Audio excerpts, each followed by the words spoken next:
എൻ്റെ കുട്ടിക്ക് ആരുടെയും കണ്ണ് തട്ടണ്ട, കല്യാണി പറഞ്ഞു. ഭാമ അറിയാതെ കരഞ്ഞുപോയി. ലത അവളെ ആശ്വസിപ്പിച്ചു. അയ്യേ, മണവാട്ടി കരയുകയാണോ? ഈ പാൽ കൊണ്ടുപോയി കൊടുക്ക്. ഇന്നു മുതൽ അനിയെ നിനക്ക് തരാൻ ഞാൻ. നീയാണിനി അവനെ നോക്കേണ്ടത്. ലത അവളെ മുറിയിലേക്ക് നടത്തി.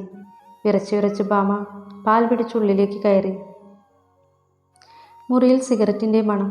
അവൾ ഉള്ളിൽ കയറി പാൽക്കണയിൽ പുറത്തു നോക്കി നിൽക്കുന്ന അനിയെ വിളിച്ചു. ഏട്ടാ, പാൽ. എനിക്ക് വേണ്ട.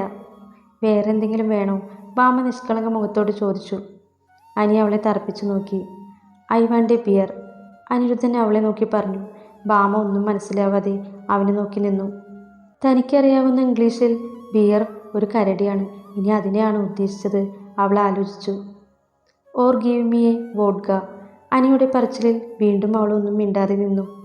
എനിക്ക് ഇംഗ്ലീഷ് അറിയില്ല. മലയാളത്തിൽ പറയോ? അവൾ ചോദിച്ചു. നിന്നെപ്പോലെയുള്ള ഒരു ഫൂളിനെയാണല്ലോ എൻ്റെ അമ്മ കണ്ടുപിടിച്ചത്. എന്താടി നിനക്കുള്ളത്? നീ എനിക്ക് ബെസ്റ്റാണ് എന്ന് അമ്മയ്ക്ക് തോന്നാൻ. ഇത്രയും പറഞ്ഞ് അവൻ അവളുടെ അടുത്തേക്ക് നടന്നു. അവൾ പേടിച്ച് വിറച്ചുകൊണ്ട് പിന്നിലേക്ക് പോയി. അവൾ ഭിത്തിയിൽ ചേർന്നു നിന്നു. അവളുടെ നിറഞ്ഞ കണ്ണുകൾ അവനെ നോക്കി യാചിച്ചു.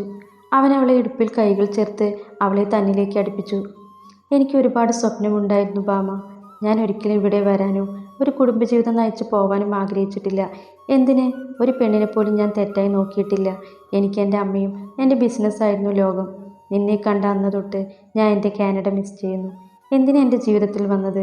അവൻ അവളെ ഒന്നുകൂടി ചേർത്ത് നിർത്തി. അവൻ്റെ കണ്ണുകൾ ദേഷ്യത്തോടെ തിളങ്ങി. നിന്നോട് എനിക്കൊരു സഹതാപം തോന്നിയിരുന്നു. പക്ഷെ നീ എല്ലാവരും പറഞ്ഞ പോലെ തന്നെയാ.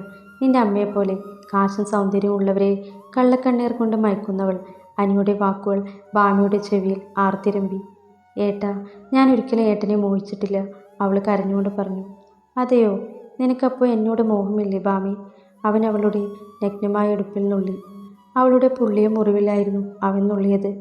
അവിടെ നിന്ന് ചോരപ്പൊടിയായി വന്നു തുടങ്ങി. ആ, അവൾ ഉറക്കെ നിലവിളിച്ചു. ഒച്ച പൊന്തരുത് നിന്റെ. അനിരുദ്ധനെ നിനക്കറിയില്ല. എന്തിന്? എൻ്റെ അമ്മയ്ക്ക് പോലും എന്നെ മുഴുവൻ അറിയില്ല. എൻ്റെ അമ്മയ്ക്ക് വേണ്ടി മാത്രം നീ എൻ്റെ ഭാര്യയാണ്. അല്ലാത്തപ്പോൾ നീ വെറും എൻ്റെ വേലക്കാരി.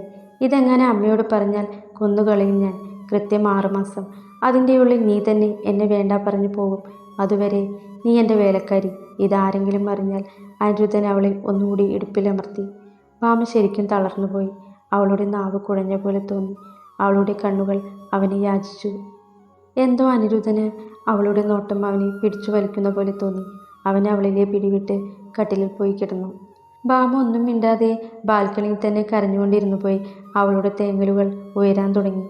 ഷട്ട് യുവർ മൗത്ത്, അനിരുദ്ധൻ ഉറക്കെ പറഞ്ഞു. ഭാമ പേടിച്ചുകൊണ്ട് സാരി തലപ്പുകൊണ്ട് വാപത്തി പിടിച്ചു. അവൾക്ക് പേടി കാരണം ശ്വാസം കിട്ടുന്നില്ല. അവൾ എപ്പോഴും തളർന്നുറങ്ങി. രാവിലെ ഉണർന്നു കഴിഞ്ഞ അനിരുദ്ധൻ കാണുന്നത് ബാൽക്കണിയിൽ നിലത്തിടന്നുറങ്ങുന്ന ഭാമയെ. അവൻ വേഗം അവളുടെ അടുത്ത് ചെന്ന് അവളെ വിളിച്ചു. ഭാമേ, അവൻ ഉറക്കെ വിളിച്ചു. അവൾ ചെറുതായി കണ്ണു തുറന്നു. പക്ഷേ രാത്രിയിലെ തണുപ്പും കരച്ചിലും കാരണം അവൾ അവശയായിരുന്നു. അവൾ തുറന്ന കണ്ണുകൾ വീണ്ടും അടച്ചു. അനി വേഗം അവളെ വാരിയെടുത്ത് ബെഡിൽ കിടത്തി. അവളെ കിടത്തിയപ്പോഴാണ് അവൻ അവളുടെ ഇടുപ്പിൽ ചോര കട്ടപിടിച്ച് ഇരിക്കുന്ന മുറിവ് ശ്രദ്ധിച്ചത്. അവനെന്തോ ചെറിയൊരു നോവുള്ളിൽ തോന്നി. പെട്ടെന്ന് തോന്നിയ ഉൾപ്രേരണയിൽ അവൻ അവളുടെ ഇടുപ്പിൽ കൈകൾ മെല്ലെ തലോടി. വേദനയും നീറ്റലും കൊണ്ട് അവൾ പിടഞ്ഞു. അവൻ വേഗം കൈമാറ്റി അവളെ പുതപ്പ് കൊണ്ട് മൂടി. ജോഗിങ് ചെയ്യാൻ പുറത്തേക്കിറങ്ങി. കുറച്ചു കഴിഞ്ഞ് ഭാമ ഉണർന്നു. നേരം ഒരുപാട് വൈകി. പിന്നെ താൻ എങ്ങനെ ഇവിടെ എത്തി? അവൾക്ക് അനിയാണ് കൊണ്ടുവന്നത് എന്ന് മനസ്സിലാക്കാൻ ബുദ്ധിമുട്ടുണ്ടായില്ല. എന്തോ ഉള്ളിൽ ചെറിയൊരു പ്രതീക്ഷ പൊട്ടിമുളച്ചു. അതെ, അനിയേട്ടൻ അത്ര ദുഷ്ടനല്ല, അവൾ മനസ്സിൽ പറഞ്ഞു. ചെറിയൊരു ചിരി മുഖത്ത് വരുത്തിക്കൊണ്ട് കുളക്കടവിൽ പോയി. ഭാമ കുളക്കടവിൽ നിന്ന് നേരെ വസ്ത്രം മാറ്റി അടുക്കളയിൽ ചെന്നു. കല്യാണി അമ്മ പുട്ടും കടലയും ഉണ്ടാക്കിക്കൊണ്ടിരിക്കുന്നു. മോളെ, നീ എന്തിനാ ഇനി ഇങ്ങോട്ട്? നീയല്ലേ ഇനി ഇവിടുത്തെ തമ്പുരാട്ടി, കല്യാണി തമാശയോടെ പറഞ്ഞു. തമ്പുരാട്ടി പറഞ്ഞു ഇവിടെ ഇരുന്നാൽ മതി. ഇളയമ്മ കേൾക്കണ്ട. ഇപ്പോൾ തന്നെ അവർക്ക് എന്നെ എല്ലാവർക്കും എന്നോട് ദേഷ്യമാണ്. ചേച്ചിമാരുടെ ദേഷ്യമാണ് എനിക്ക് തീരെ സഹിക്കാൻ പറ്റാത്തത്, ഭാമ ദുഃഖത്തോടെ പറഞ്ഞു. പിന്നെ ഒരു ചേച്ചിമാർ, അവർക്കൊക്കെ നിന്നോട് അസൂയും കുശുമ്പുമാണ്. എൻ്റെ മോളുടെ എല്ലാം അവറ്റകൾക്ക് വേണം. മോൾ എപ്പോഴും നിൻ്റെ കെട്ടിയൻ സാറിൻ്റെ കാര്യം കൂടുതൽ ശ്രദ്ധിക്കണം കേട്ടോ. അവനെ ഒരിക്കലും വിട്ടുകൊടുക്കരുത്. നിൻ്റെ ഭാഗ്യമാണ് അവൻ, കല്യാണി പറഞ്ഞു. ഭാമ ഒരു ചെറിയ പുഞ്ചിരി നൽകിക്കൊണ്ട് ഒന്നും പറയാതെ പണിയെടുത്തു. ഇന്നലെ നടന്ന സംഭവങ്ങൾ അവളുടെ മനസ്സിനെ കുത്തി നോവിച്ചു. അനി ജോഗിങ് കഴിഞ്ഞ് ഫ്രഷായി നേരെ ചെന്നത് ലതയുടെ അടുത്താണ്. അമ്മ അമ്മ പറഞ്ഞ പോലെ വിവാഹം നടന്നു. ഇനി നമ്മൾ എന്നാണ് തിരിച്ചു പോകുന്നത്? എനിക്കിനി ഇവിടെ നിൽക്കാൻ വയ്യ.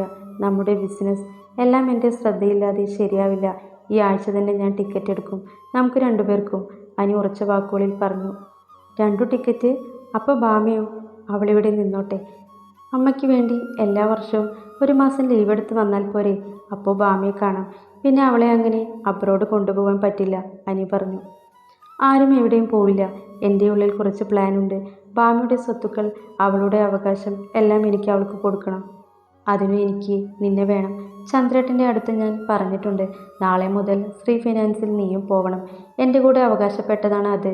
ഇനി മുതൽ നിൻ്റെ ശ്രദ്ധ അതിലും വേണം. എല്ലാ കണക്കുകളും നീ നോക്കണം. പിന്നെ കാനഡയിൽ പോകുന്ന കാര്യം ഇപ്പോൾ ചിന്തിക്കേണ്ട.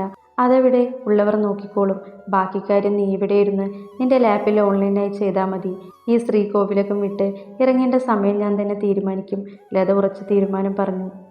അമ്മ, പക്ഷേ എത്ര കാലം? അനി ചോദിച്ചു. ഞാൻ പറയുന്നവരെ. പിന്നെ നിനക്കൊരു ചേഞ്ച് ആവട്ടെ കരുതിയാണ് ഫിനാൻസ് സ്ഥാപനങ്ങളുടെ കാര്യം നിന്നെ ഏൽപ്പിക്കുന്നത്.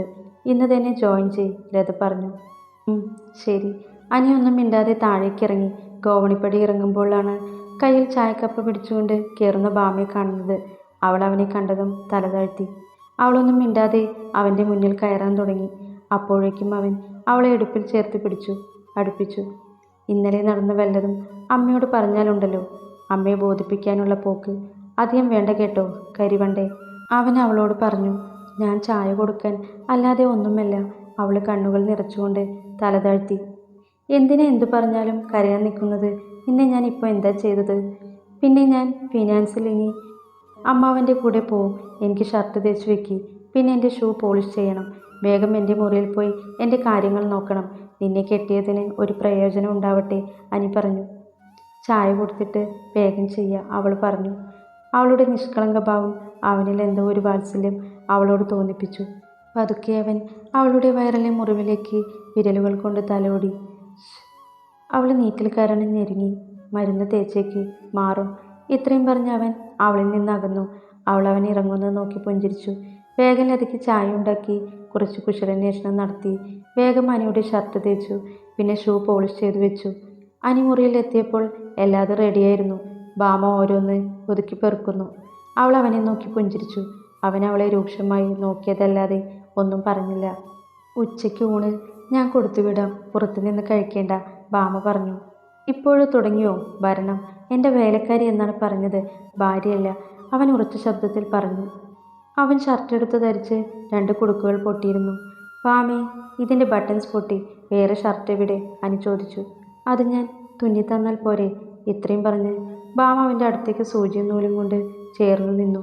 അവൾ അവൻ്റെ നെഞ്ചോട് ചേർന്നു നിന്ന് ഒരു നിമിഷം അവൻ അറിയാതെ അവളെ നോക്കി നിന്നു. അവളുടെ കണ്ണുകൾ വളരെ സൂക്ഷ്മതയോടെ സൂചി കൊണ്ട് ബട്ടൺസ് തുന്നുന്നു.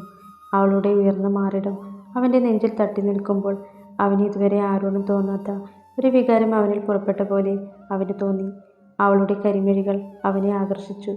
അവളുടെ മുന്നിലേക്ക് പാറി വീണ മുടി അവനൊരു കൈകൊണ്ട് ചെവിയുടെ പിന്നിലേക്ക് മാറ്റിവെച്ചു. ബാമ പെട്ടെന്ന് അവനെ നോക്കി. അറിയാതെ സൂചി അവൻ്റെ നെഞ്ചിൽ കുത്തി. ആ, അവൻ ചെറുതായി ഒന്ന് മുരണ്ടു. അയ്യോ ഏട്ടാ, ഞാൻ ശ്രദ്ധിച്ചില്ല എന്ന് പറഞ്ഞ് ബാമ അവൻ്റെ രോമാവൃതമായ നെഞ്ചിലേക്ക് കൈകൾ കൊണ്ട് തലോടി. അവളുടെ കണ്ണുകൾ പേടി കാരണം നിറഞ്ഞിരുന്നു. തലോടുന്ന ഇടയിൽ അവളവനെ നോക്കി ചീത്ത പറയരുതേ എന്ന് അപേക്ഷിക്കുന്ന വിധം അവളുടെ കണ്ണുകൾ അവനോട് സംസാരിച്ചു. അവനെന്തോ ചിരി വന്നു. അവൻ പതുക്കെ ചൂണ്ടുവിരൽ കൊണ്ട് അവളുടെ മുഖമുയർത്തി. അപ്പോഴേക്കും വാതിൽ തുറന്ന് അലങ്കൃത മുറിയിലേക്ക് വന്നു. അനിയുടെ നെഞ്ചിൽ ചേർന്ന് നിൽക്കുന്ന ബാമയെ അവൾക്ക് കൊല്ലാനുള്ള ദേഷ്യം തോന്നി. പക്ഷേ അത് മറച്ചു വെച്ചുകൊണ്ട് പറഞ്ഞു. ബാമി, പോയി ഞങ്ങളുടെ തുണി കഴുക്. അതൊന്നും വാഷിംഗ് മെഷീനിൽ ഇടാൻ പറ്റില്ല, കൈകൊണ്ട് തന്നെ ചെയ്യണം. പിന്നെ കല്യാണിയമ്മ വീട്ടിൽ നിന്ന് എന്തോ ഒരു കോൾ വന്ന് അവർ പോയി. ഇനി എന്ന് വരും അറിയില്ല. അപ്പോൾ അടുക്കളപ്പണി നീ ചെയ്യണം.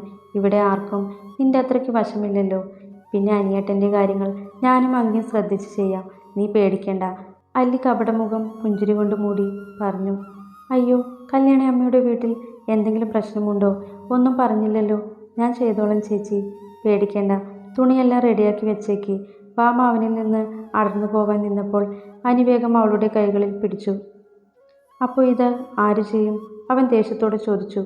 അല്ലി ദേഷ്യം കൊണ്ട് മുഖം ചുവന്നു. ബാമ പോയിക്കോ, ബട്ടൺസ് അല്ലേ, ഞാൻ ചെയ്തു കൊടുക്കുക, അല്ലി ചിരിച്ചുകൊണ്ട് പറഞ്ഞു. അനിരുദ്ധന് എന്തോ അത് ഇഷ്ടപ്പെട്ടില്ല.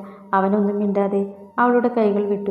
ബാമ അവനെ നോക്കി. പോവുകയാണ് എന്ന് കണ്ണുകൾ കൊണ്ട് പറഞ്ഞു. അവനും സമ്മതം മൂളി.